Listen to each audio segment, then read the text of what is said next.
Xardín asentada,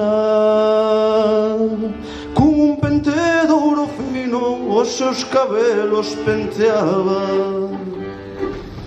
Deito os ollos ao mar, viu vir unha grande armada, capitán que nela viña moito ben gobernaba.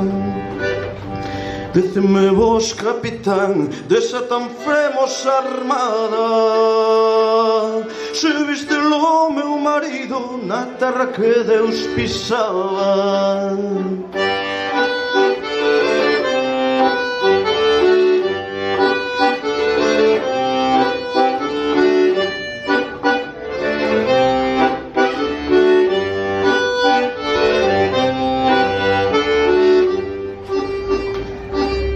Anda tanto cabaleiro por esa terra sagrada, mais deceme vos, señora, que sinais é que levaba. Levaba cabalo branco, sen de prata bordada, na punta da súa lanza a cruz de Cristo levaba. Polas señas que me dais, tal cabaleiro non vi, mas cuanto dareis, señora, a que no trouxer aquí. Daría tanto diñeiro que non ten conta nin fin, e as tellas do meu tellado que son de ouro e marfín. Ardai o vosso diñeiro, as tellas de ouro e marfín. Vosso marido aquí está, vos ollai ben para min. O anel das 7 pedras que eu contigo repartín.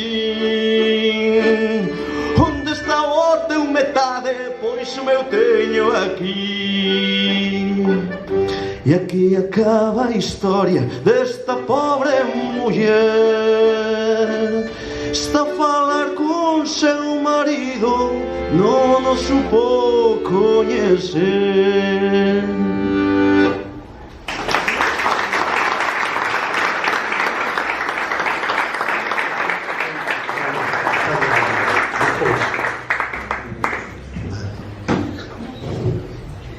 Bueno, boa tarde a todos e a todas. Vamos a rematar unha semana grande de cultura en Bueu, bueno, cun acto como este, que mellor facelo con Xaime Toso, membro do gremio de artesán da linguaxe galega. Eu vou a tratar, para xa tivemos a experiencia de onte de moito tempo, vou a asustarme a un tempo curto e, polo tanto, vou a tratar de ler máis que de explicar. Cumpriría facer, de todas formas, unha máis ou menos grande semblanza do autor do libro que hoxe presentamos.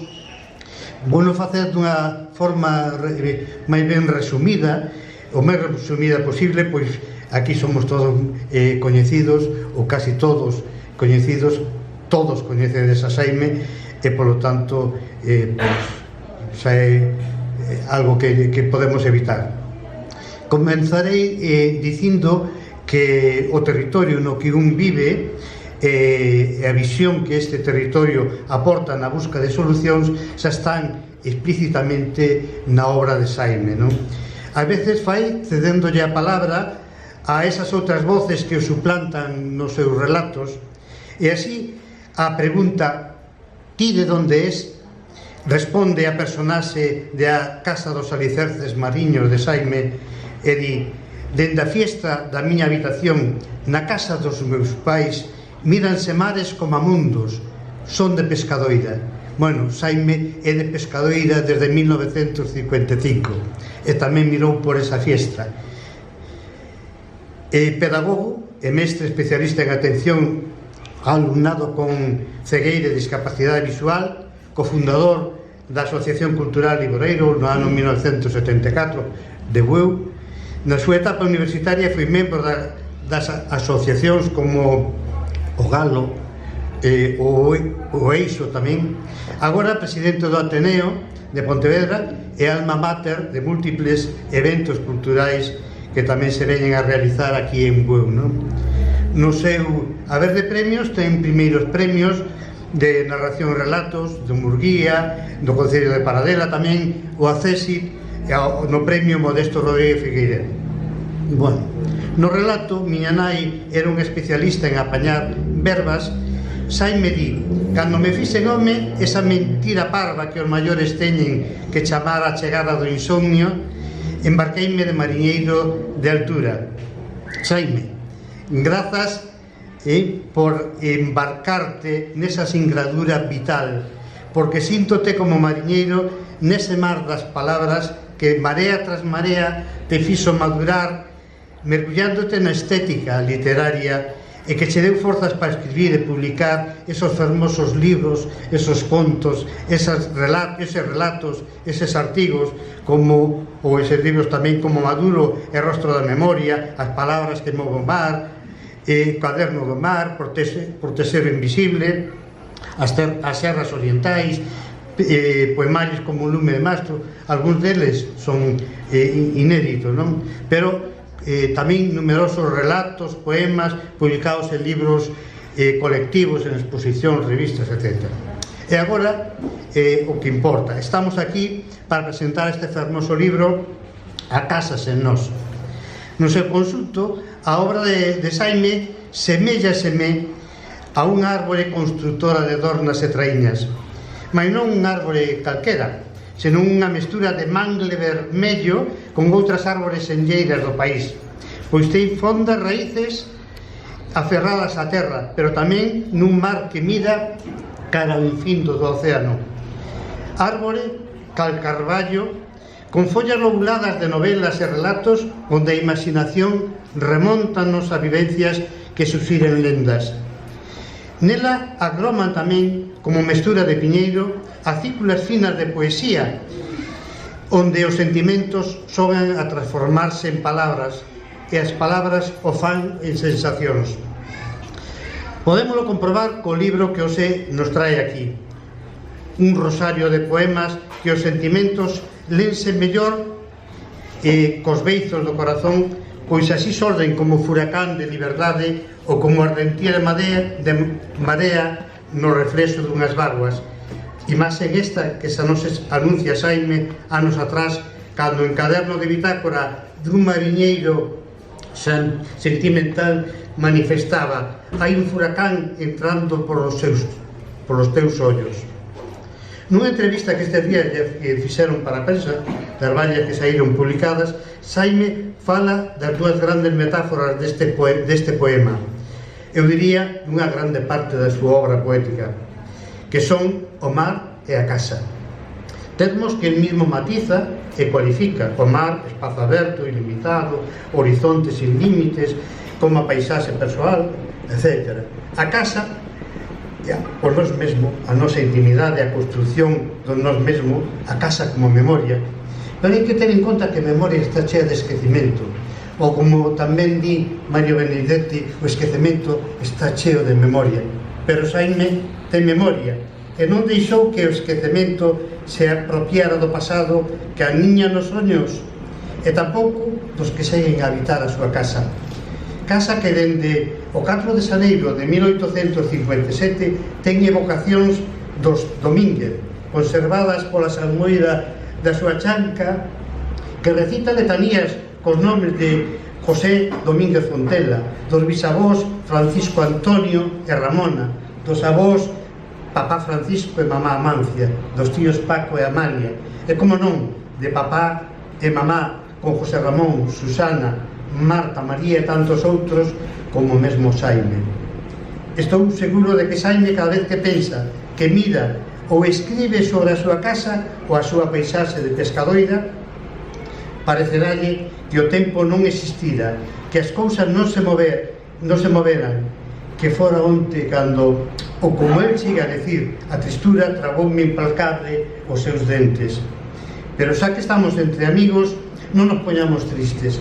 Poñendo a cafetera no lume, lembremos o pasado con nostalgia, pero tamén con ledicia e agradecemento a todos aqueles que levou a Marusía irredenta chamada morte, ou mesmo a resaca do tempo que fai garrar, ou como se di en bueu, garrear ata as máis grandes áncoras amigas.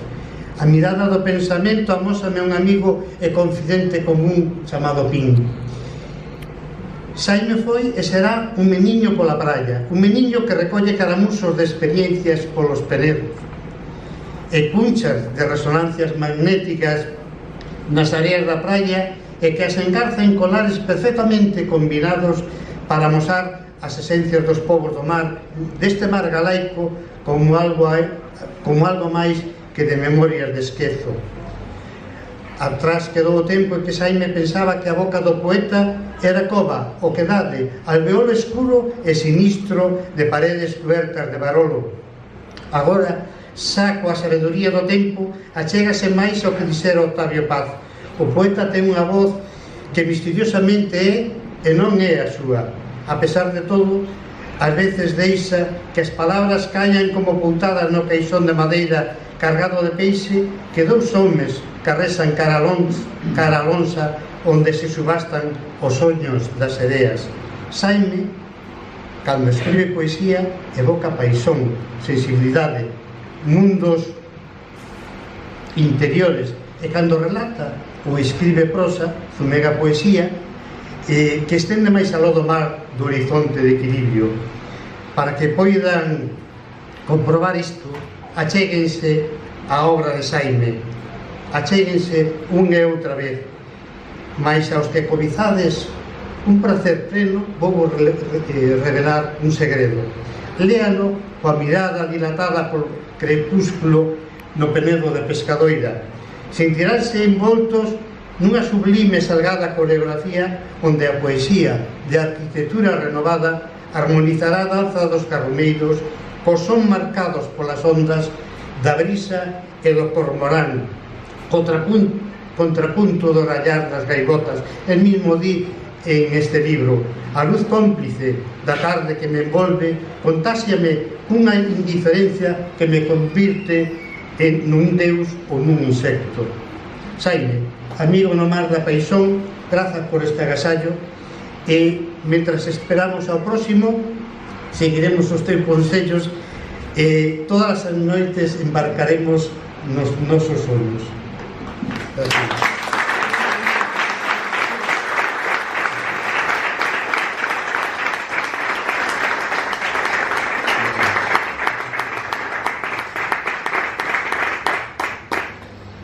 Bueno, buenas tardes a todos. Muchas gracias, Xaime, por invitarme a comentar este poemario, sobre todo porque así tuve o prazer de ser un dos primeiros en ler os poemas deste teu novo libro. Pedícheme que fixera un comentario sobre o libro. Eu non vou facer unha crítica porque eu non son crítico literario, aínda que fago as miñas incursións na crítica literaria, sobre todo de narración e de ensayo, pero casi nunca de poesía, pero sí teño unha certa mirada sobre aquelas lecturas que teño feitas, non? Porque toda manifestación cultural pode ser obxecto de unha interpretación polisémica, tanto a literatura como a pintura, cine, a música. Cada un dos espectadores ou dos ouvintes ou dos lectores ten unha visión diferente dese produto cultural que consume. Unha vez decía Pina Bausch, cando lle preguntaban que quería decir coa algunhas das súas coreografías de danza contemporánea, ela decía que nunca daba a coñecer as súas intencións, a súa mensaxe que quería transmitir a través de estas coreografías, porque decía: si hai 500 personas vendo o meu espectáculo, estou seguro de que cada unha desas personas ten unha interpretación diferente e todas elas son correctas e acertadas. unha tesis como a de Umberto Eco, cando na súa obra aberta, ópera aperta, pois indica esa mesma intención, quer decir que o artista presenta unha obra, o creador presenta unha obra e a xente ten interpretacións diferentes dependendo da súa formación cultural e das súas experiencias e das súas vivencias.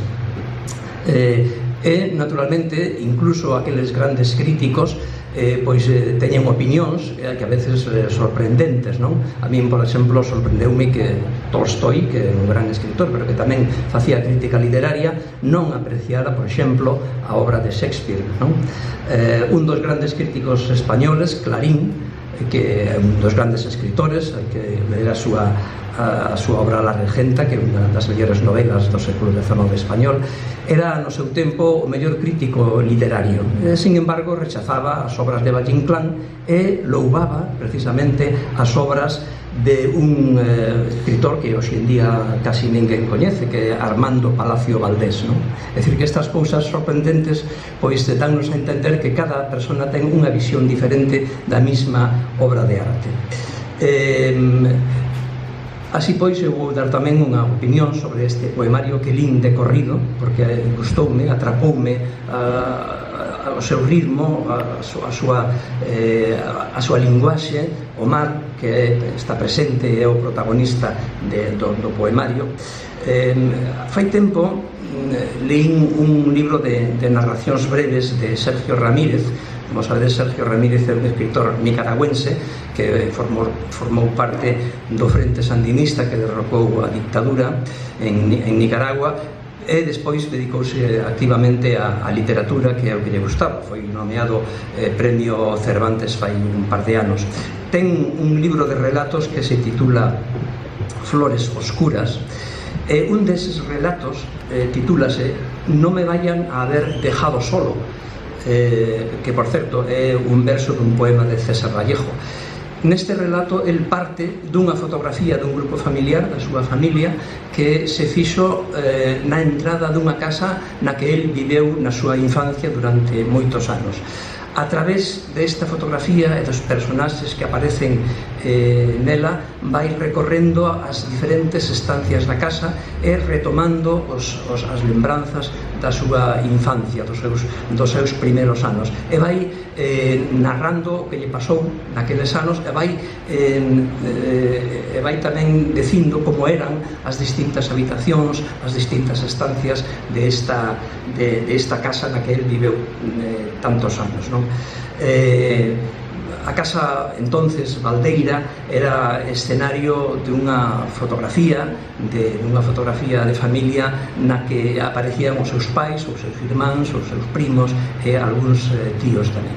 Por lo tanto, el aproveita esta lembranza da casa para profundizar nunha dimensión temporal, para profundizar nunhas lembranzas, nun pasado, nunha infancia xa perdida, e revivir os recuerdos e revivir as sensacións daqueles anos.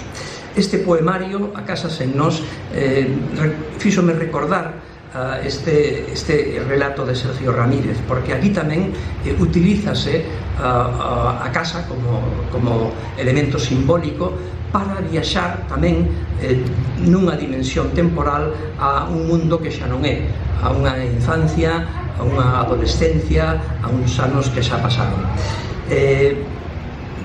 Neste viaxe temporal aí están as memorias, pero tamén está unha sensación do paso do tempo, é dicir, de como o tempo se evade das nosas mans e das nosas vidas, ás veces cun ritmo frenético que nos deixa sorprendidos. Pero, a diferencia do relato de Sergio Ramírez, Xaime Toso, na Casa sen nós, viaxa a través de dúas dimensións máis. Ademais da dimensión temporal, hai aquí unha dimensión espacial, unha dimensión que é a paisaxe, o penedo, a praia, o monte, o mar, é dicir, aquelo que acompañou físicamente os anos nos que Xaime Toso viaxa na súa memoria. E ademais desta dimensión temporal e desta dimensión espacial, hai unha terceira dimensión que tamén está presente no poemario, e é a dimensión íntima.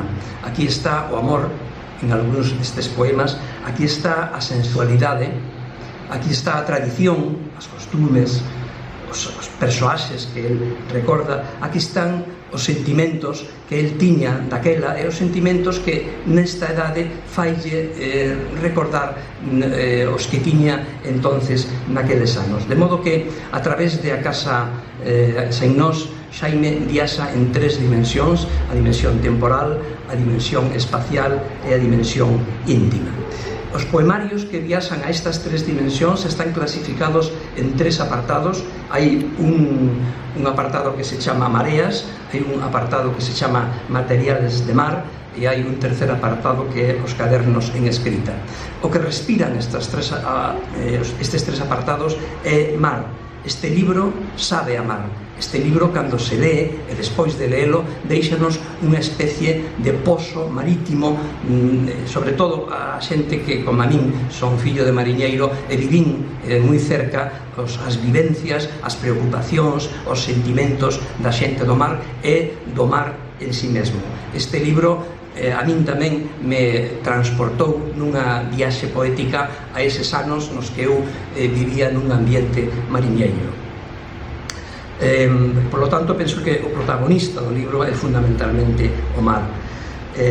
Teño que facer alusións tamén neste libro ás fotografías de Anxo Cavada, porque as fotografías de Anxo Cavada curiosamente ilustran esas tres dimensións das que falábamos, non?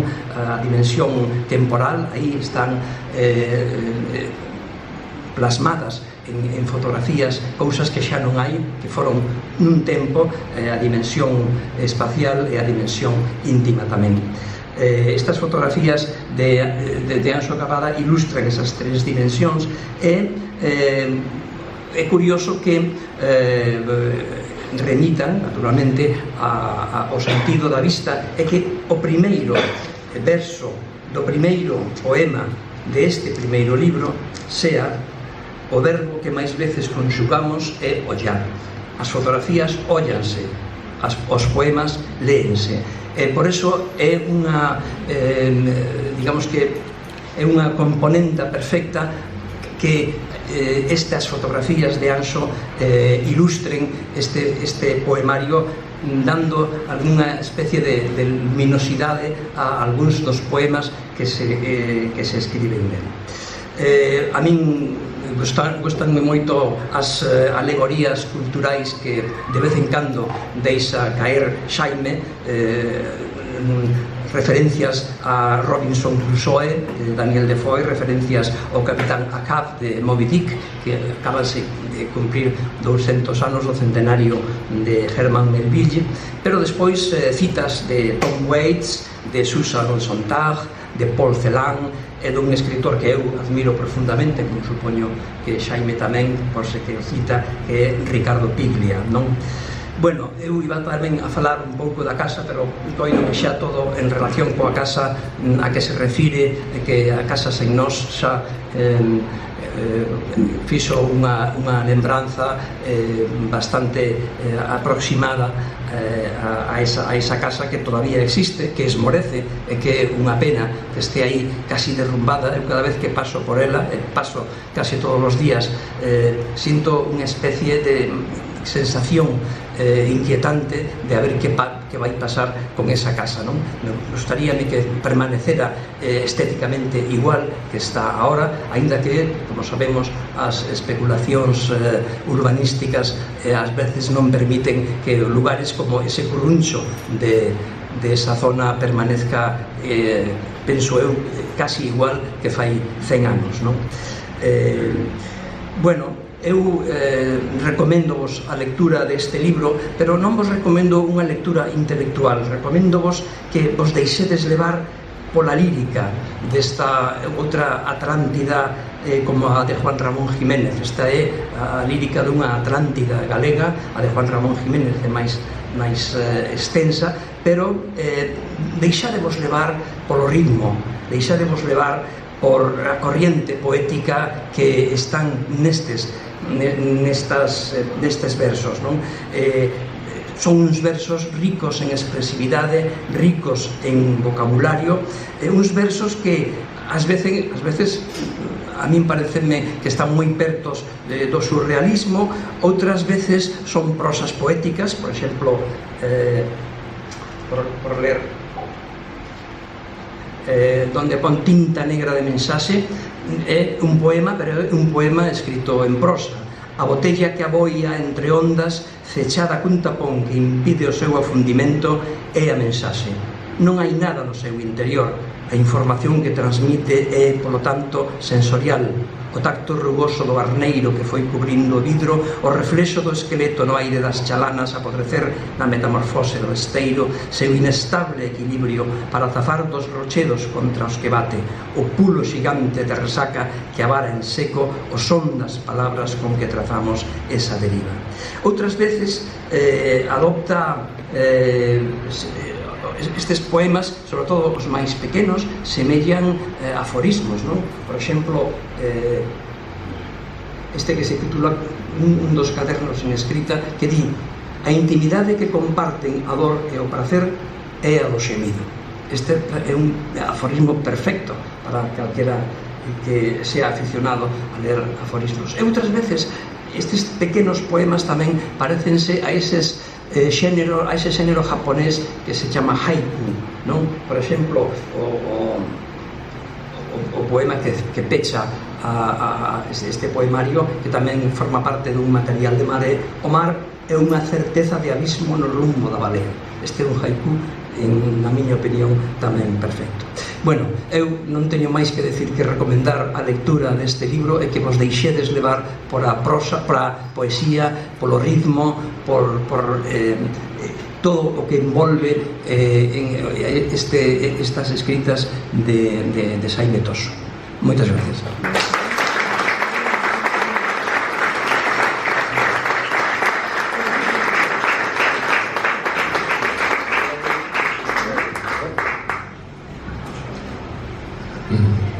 De que fala A Casa sen nós?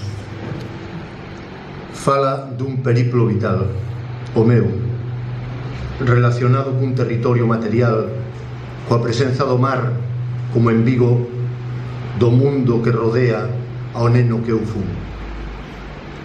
A Casa sen nós é un caderno de bitácora, dunha travesía que é vital, que é unha vida, ou unha parte dela. O neno deixase deslumbrar pola sorpresa do infindo, polo ilimitado que está máis preto, por un horizonte que é síntese de misterio. O que xurde a partir de aí é unha experiencia de coñecemento, o inmediato, o que teño máis a man. Iso é o que me foi construindo. As primeiras experiencias do neno son puramente sensoriais. Vogar, nadar, cobrar dun cabo, ollar como o queimacasas busca o agocho na fenda, na regaña oculta baixo o verdello. Os titubeos desas primeiras aprendizaxes deixan unha pegada que permanecerá ao longo dos anos, imborrable. Segunda experiencia, a ausencia. Pasábamos as horas paseando, camiñando, movéndonos entre unha casa e os espazos baleiros que non tiñan nome, preguntándonos quenes éramos nós. Había unha corrente profunda que nace de dentro a fora. Había unha necesidade de contarnos, de relatarnos. A multiplicidade do neno orixina dous sentimentos que son piares en pedra do seu esqueleto, a un tempo proteico e frágil. a amizade e o amor. Nese deambular cego, o neno ás veces consegue tocar unha chama que non queima. Terceira experiencia: o silencio das sereas. Empezamos a preguntarnos pola lingua que falábamos. Inventamos analogías, lembramos imaxes, creamos metáforas, estudamos as figuras retóricas, enchoupámonos de literatura. Cando o poeta Noboneira escribía "Estou no Caurel oindo chover en Compostela", decatabámonos que nós estábamos tamén no Caurel, estábamos con Noboneira, e que aquel territorio descoñecido pasara a formar parte dese mapa vital que despregabamos coa lingua que falábamos. Cuarta experiencia: o tempo e o destempo do mundo. O neno pensa dende o abismo da idade que é tempo máis memoria.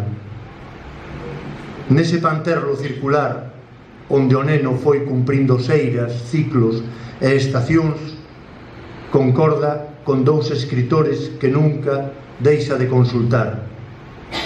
Un deles afirma no primeiro verso dun soneto: "Ya somos el olvido que seremos". A outra, nunha novela que é Arquitectura de Eternidades, escribe: "La infancia dura mucho más que la vida". O neno pensa que nunca deixou de ser aquel rapaciño que recorría unha praia que empezaba á beira dun penedo e remataba nun horizonte de illas.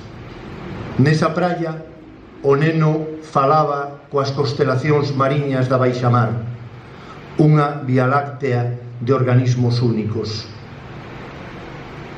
Quinta experiencia: a lingua infinda. O neno pregúntase pola lingua que fala, unha lingua ágrafa que non se ensinaba nas escolas. Para el, a lingua pasa a ser un grande leviatán semántico que lle permite comprender o alef poliédrico das infindas realidades que o rodean. Tal vez pensa, todos falamos a mesma lingua con diferentes acentos. Os matices estarían logo na fonética propia que o neno saborea como a un doce larpeiro. A lingua para o neno é unha tea de araña na que tece e destece os fíos da memoria. Dalle forma á realidade, organiza os vencellos, establece urxencias e prioridades, crea recordos, impúlsao a contar, a narrar, a conversar e dialogar, permítelle entender aos outros. A lingua, pensa o neno, é a patria dunha intimidade compartida. Sexta experiencia: a casa sen nós. O neno sabe que a casa existiu, mais tamén que é unha ensoñación. A casa está alicerzada no misterio do tempo ido, construída en distintas cidades e con diferentes formas. A casa, en fin, é a metáfora imposible do retorno. En realidade, o neno sábeo, Ulises nunca regresa a Ítaca. O neno nunca regresará a Pescadoira. Ese retorno, para todos os nenos que foi o neno, é un horizonte máis alá do cal remata o mundo. Sétima experiencia: o mar. O neno desespérase buscando unha definición poética do mar.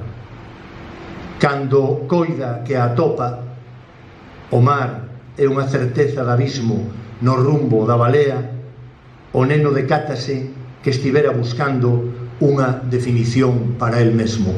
Moitas grazas.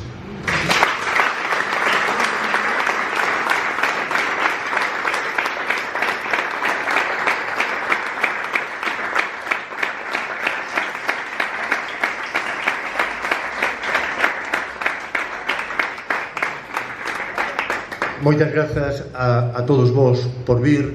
Moitísimas grazas aos dous amigos que me acompañan hoxe na mesa, Arturo Sánchez Cidrás, Francisco Rodríguez Pastoriza. Moitísimas grazas ao amigo Guillerme Ignacio, que abriu este acto cun precioso tema, cunha canción, e que agora vai nos acompañar con outra. E moitísimas grazas a miña queridísima Carmen Quinteiro, que agora vai me acompañar lendo uns poemas do libro A Casa sen Nós. Deixo-vos con Guillerme Ignacio.